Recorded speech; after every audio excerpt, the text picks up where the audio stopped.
Hi friends, എല്ലാവർക്കും സുഖമാണോ? മഴയൊക്കെ ഉണ്ടോ അവിടെ? നിങ്ങളുടെ അവിടെയൊക്കെ മഴയൊക്കെ ഉണ്ടോ? ഇവിടെ മഴയൊക്കെയാണ്. രാവിലെ മുതൽ തന്നെ നല്ല മഴയാണ് കേട്ടോ. ഇവിടെ നല്ല കാലാവസ്ഥയല്ല, ഇവിടെ നല്ല ഭയങ്കര മഴയാണ്. ഇങ്ങനെ മഴ പെയ്തുകൊണ്ടേ ഇരിക്കുക. നിങ്ങൾക്കും അവിടെയൊക്കെ മഴയൊക്കെ തന്നെ ആയിരിക്കും, എല്ലായിടത്തും ഒക്കെ തന്നെ അല്ലേ? അതുപോലെ തന്നെ എല്ലാവർക്കും ഇത് ഹൈ റേഞ്ച് ഡയറീസിലേക്ക് സ്വാഗതം. ഞാനിതേ ഒരു തോരൻ വെക്കാനായിട്ട് പോവാണ് കേട്ടോ. ഒരു തോരന് വേണ്ടിയിട്ട് ഞാൻ ഇതേപോലെ ഇത് കണ്ടോ, ഈ ഇല നിങ്ങൾക്ക് അത് എന്തലയാണെന്നറിയാവോ? ഇതാണ് മൽബറിയുടെ ഇലയാണ് കേട്ടോ. ഈ മൽബറിയുടെ ഇലയും കുറച്ച് ചക്കക്കുരു എടുത്തിട്ടുണ്ട്. ചക്കക്കുരു ഇതാ തൊലി കളഞ്ഞ് ഞാൻ എടുത്തിട്ടുണ്ട്. പിന്നെ പച്ചമുളക്, ഉള്ളി, അതിലേക്ക് ഞാനൊരു ഇച്ചിരി ഇഞ്ചിയും കൂടെ എടുത്തിട്ടുണ്ട്. ചക്കക്കുരു ആയതുകൊണ്ട് ഇച്ചിരി ഗ്യാസിൻ്റെ പ്രശ്നമൊന്നും ഉണ്ടാവാതിരിക്കാനായിട്ട് ഇച്ചിരി ഇഞ്ചിയും കൂടെ ഞാൻ അതിലേക്ക് എടുത്തിട്ടുണ്ട്. ഇതെല്ലാം കൂടെ ഇട്ട് നമുക്കൊരു തോരൻ വയ്ക്കാം. ഈ ഇലകളെല്ലാം കൂടെ കഴുകി എടുത്ത് നല്ല വൃത്തിയായിട്ട് കൊണ്ടുവന്നിരിക്കുന്ന ഇലയാണ് കേട്ടോ. ഈ ഇല ഇതേപോലെ കുറച്ച് ഇലകളെടുത്ത് നമുക്ക് വളരെ ചെറുതായിട്ടൊന്ന് കട്ട് ചെയ്ത് കൊടുക്കാം. യുടെ ഇല തന്നെ തോരൻ വെച്ചാലും നല്ലതാണ് കേട്ടോ. ഇതിങ്ങനെ തീരെ എളുപ്പമായിട്ടുള്ള ഇലകളാണ് എടുക്കുന്നത്. മൂത്ത ഇലകൾ എടുക്കരുത് കേട്ടോ. ആ എളുപ്പമായിട്ടുള്ള ഇലകൾ ഇങ്ങനെ എടുത്ത് വളരെ ചെറുതായിട്ട് നമ്മൾ അരിഞ്ഞ് തേങ്ങയൊക്കെ ചിരണ്ടിയിട്ട് തോരൻ വെച്ചാൽ വളരെ നല്ലതാണ്. ഞാൻ അതിൻ്റെ കൂടെ കുറച്ച് ചക്കക്കുരും കൂടെ ചേർക്കുന്നുണ്ടെന്ന് മാത്രമേ ഉള്ളൂ. അത് അങ്ങനെ ചേർത്ത് വെച്ചാലും നല്ല ടേസ്റ്റാണ്. പിന്നെ ഇത് തന്നെ ആയിട്ടാണെന്നുണ്ടെങ്കിൽ നല്ല ടേസ്റ്റാണ് കേട്ടോ. അതുപോലെ തന്നെ നിങ്ങളിതൊന്ന് ചാനലൊന്ന് സബ്സ്ക്രൈബ് ചെയ്യുന്ന കാര്യം ഒന്നും മറന്നു പോകാതെ ഒന്ന് ചെയ്യുക കേട്ടോ. അതുപോലെ നിങ്ങളുടെ അഭിപ്രായങ്ങളും ഒക്കെ അറിയിക്കുക. നിങ്ങളിതൊക്കെ വെച്ച് നോക്കുക. നമുക്കിപ്പോൾ ഈ ഇലക്കറികളൊക്കെ നമ്മൾ കഴിക്കുന്നത് എപ്പോഴും നമ്മുടെ ശരീരത്തിന് നല്ലതാണല്ലോ. അപ്പോൾ അതുപോലെ ഇതുപോലെ എല്ലാ ഇലകളും നിങ്ങൾ ഇതേപോലെ ഒന്ന് കറിയൊക്കെ ഉണ്ടാക്കി വെച്ച് നോക്കുക കേട്ടോ. ഒക്കെ ഞാൻ വളരെ ചെറുതായിട്ട് ഞാൻ അരിഞ്ഞിട്ടുണ്ട്. പിന്നെ ഞാനിതാ പച്ചമുളകും ഇഞ്ചി എല്ലാം ചെറുതായിട്ട് തന്നെയാണ് അരിഞ്ഞത്. പച്ചമുളകും സവോളയും പച്ചമുളകും ഉള്ളിയും ഇഞ്ചി ചെറുതായിട്ട് അരിഞ്ഞിട്ടുണ്ട്. നമ്മൾ ഈ മൽബറിയുടെ ഇലയും വളരെ ചെറുതായിട്ട് തന്നെയാണ് അരിഞ്ഞു വെച്ചിരിക്കുന്നത്. നമുക്ക് തീ കത്തിച്ച് ചീനിച്ചട്ടി ഒന്ന് അടുപ്പയിലേക്ക് വയ്ക്കാം. അതിന് ശേഷം കുറച്ച് വെളിച്ചെണ്ണ ഒഴിച്ചു കൊടുക്കാം. പിന്നെ ഇതിലേക്ക് ഞാൻ കുറച്ച് തേങ്ങയും കൂടി ചിരണ്ടി എടുത്തിട്ടുണ്ട് കേട്ടോ. തേങ്ങ നിങ്ങൾക്ക് കുറച്ച് ചേർത്താൽ മതി എന്നുണ്ടെങ്കിൽ അങ്ങനെ ചേർക്കാം, അല്ലെങ്കിൽ ഇച്ചിരി അധികം ചേർക്കണമെന്നുണ്ടെങ്കിൽ അങ്ങനെയും ചേർക്കാം കേട്ടോ. പിന്നെ നിങ്ങൾ എടുക്കുന്ന ഇല എന്തോരം എടുക്കുന്നുണ്ടോ, ചക്കക്കുരു എന്തോരം എടുക്കുന്നുണ്ടോ അതനുസരിച്ച് അളവ് കൂട്ടി എടുക്കണം കേട്ടോ. ഞാൻ ചീനിച്ചട്ടി അടുപ്പ് വെച്ചിട്ട് ഞാൻ ഇതിലേക്ക് കുറച്ച് വെളിച്ചെണ്ണ ഒഴിച്ചു കൊടുക്കുകയാണ്. വെളിച്ചെണ്ണ ഒഴിച്ചു കൊടുത്തതിന് ശേഷം നമുക്ക് കുറച്ച് കടുകിട്ട് കൊടുക്കാം.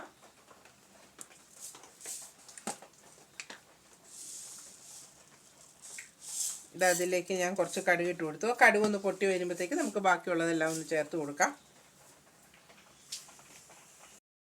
കടുക് പൊട്ടിയിട്ടുണ്ട്. അതിലേക്ക് ഞാൻ തീ അല്പം ഒന്ന് കുറച്ച് വയ്ക്കാം. കുറച്ച് വെച്ചതിന് ശേഷം ഞാനത് കരിയാപ്പില ഇട്ട് കൊടുത്തു. അതിന് ശേഷം ഈ വെളുത്തുള്ളി ഇഞ്ചിയൊക്കെ അരിഞ്ഞ് വെച്ചത് ഉള്ളിയും ഇഞ്ചിയൊക്കെ അരിഞ്ഞ് വെച്ച് അതിൻ്റെ അകത്തേക്ക് ഇട്ട് കൊടുക്കുകയാണ്. മുളകും ഒക്കെ നമുക്കൊന്ന് ഇട്ട് കൊടുക്കാം.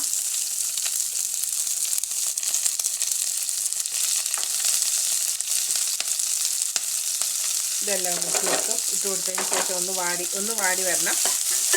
ചെറുതായിട്ടൊന്ന് ഇളക്കി കൊടുക്കാം. ഇതിലേക്ക് നമുക്ക് ആവശ്യത്തിനുള്ള ഉപ്പും കൂടെ ചേർത്ത് കൊടുക്കാം. ഇതിൻ്റെ അകത്തേക്ക് തീ കുറച്ച് വെച്ചിട്ട് വേണം കേട്ടോ. തോരനൊക്കെ ഉണ്ടാക്കാനായിട്ട് നമുക്ക് വളരെ കുറച്ച് തീ വളരെ കുറച്ച് വെച്ചിട്ട് മതി കേട്ടോ. കുറച്ച് ഉപ്പിട്ട് കൊടുക്കാം.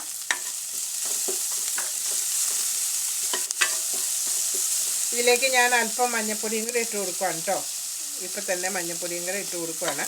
അതിലേക്ക് ഞാനിതാ ഈ കുരുവാണ് അരിഞ്ഞ് വെച്ച് കൊടുക്കുന്നത് കേട്ടോ. കുരു നമുക്ക് ഇട്ട് കൊടുക്കാം.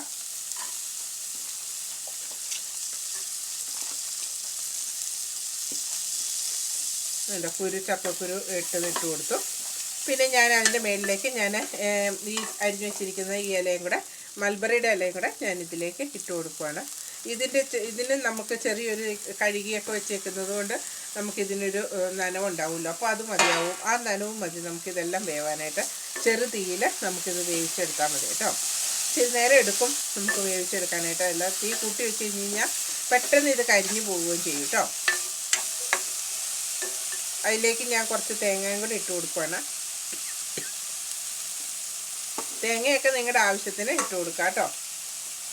നിങ്ങൾക്ക് ഒത്തിരി തേങ്ങ വേണമെങ്കിൽ അതനുസരിച്ച്. അതിന് ശേഷം നമുക്കിതൊന്ന് പൊത്തി ഇങ്ങനെയൊന്ന് വെച്ച് കൊടുത്തിട്ട് നമുക്ക് മൂടി വയ്ക്കാം.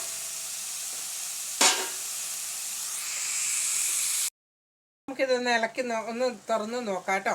ഇടയ്ക്കൊന്ന് ഇളക്കിയിടണം. ഇനിയിപ്പോൾ വെള്ളമയം ഇല്ലയെന്നുണ്ടെന്നുണ്ടെങ്കിൽ ഇലയിൽ വെള്ളമയം ഇല്ലയെന്നുണ്ടെങ്കിൽ അല്പം വെള്ളം ഒഴിച്ചു കൊടുത്താലും കുഴപ്പമൊന്നുമില്ല കേട്ടോ. ഇപ്പം നമ്മൾ ചെറുതീയിലാണല്ലോ നമ്മളിത് വേവിക്കുന്നത്. ഇതിപ്പോൾ ഞാനിപ്പോൾ ഈ ഇലയിൽ ഇച്ചിരി വെള്ളമയമൊക്കെ ഉണ്ടായിരുന്നു. ഇപ്പം മഴയാണല്ലോ, അപ്പോൾ അതിൽ നന്നായിട്ട് വെള്ളമയം ഉണ്ട് കണ്ടോ. ഇങ്ങനെ വെള്ളമയമുണ്ട്. ചെറുതീയിലാണ് നമ്മൾ വേവിക്കുന്നത്. വലിയ തീയിൽ തീ കൂട്ടി വെച്ച് വേവിച്ച് കഴിഞ്ഞ് കഴിഞ്ഞാൽ അടിക്ക് പിടിക്കും കേട്ടോ, കരിഞ്ഞു പിടിക്കും. ഇനിയിപ്പോൾ നിങ്ങൾക്ക് വെള്ളമയം ഇല്ലാത്തതാണെന്നുണ്ടെങ്കിൽ അല്പം വെള്ളവും കൂടെ ഒഴിച്ചു കൊടുത്തിട്ട് നമുക്കിത് മൂടി വെച്ചാൽ മതി കേട്ടോ. ഇതിപ്പോൾ ഇതിൽ വെള്ളമുണ്ട്, ഞാനിങ്ങനെ എടുത്ത് നോക്കിയപ്പോൾ കണ്ടോ ഇതൊരു വെള്ളമയം പോലെയുണ്ട്. അതുകൊണ്ട് നമുക്കിത് ഒന്നും കൂടെ ഞാനൊന്ന് ഇളക്കി വെച്ചിട്ട് ഒന്നും കൂടെ ഒന്ന് മൂടി വയ്ക്കാൻ. വെന്തില്ല, കുറച്ച് നേരം അങ്ങനെ ഇരിക്കണം. ചെറുതീയിലാണല്ലോ വെച്ചിരിക്കുന്നത്, അതുകൊണ്ട് ഇത് വെന്തോന്ന് നോക്കാം. ചക്കക്കുരു ചെറുതായിട്ട് അരിഞ്ഞുകൊണ്ട് പെട്ടെന്ന് തന്നെ വേകും കേട്ടോ.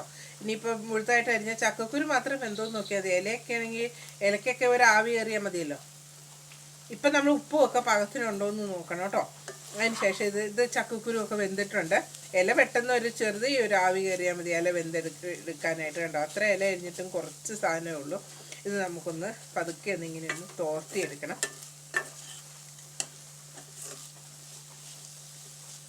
ഇതിങ്ങനെ ഒന്ന് തോർത്തി എടുക്കുക.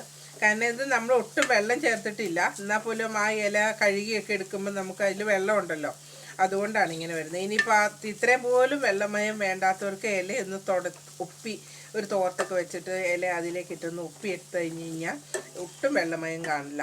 എന്നിട്ട് നമുക്ക് ഇതേപോലെ എടുത്താൽ മതി. അല്ലെങ്കിൽ ഇതേപോലെ അങ്ങനെ എടുത്തിട്ട് നമുക്കൊന്ന് ചിക്കി തോർത്തി എടുത്താൽ മതി കേട്ടോ. ഇങ്ങനെയൊന്ന് എടുത്തതിന് ശേഷം കണ്ടോ നല്ല ടേസ്റ്റി ആയിട്ടുള്ള ചക്കക്കുരു മൽബറിയുടെ ഇലയും കൊണ്ട് ഒരു തോരൻ വെച്ചിട്ടുണ്ട്. നിങ്ങളെല്ലാവരും ഇതേപോലെ ഒന്ന് ഉണ്ടാക്കി നോക്കുക കേട്ടോ. നല്ല ടേസ്റ്റാണ് ഇത് ഉണ്ടാക്കി കഴിക്കുമ്പോഴത്തേക്കും. ചക്കക്കുരുവിനാണെങ്കിലും നല്ല ടേസ്റ്റാണല്ലോ.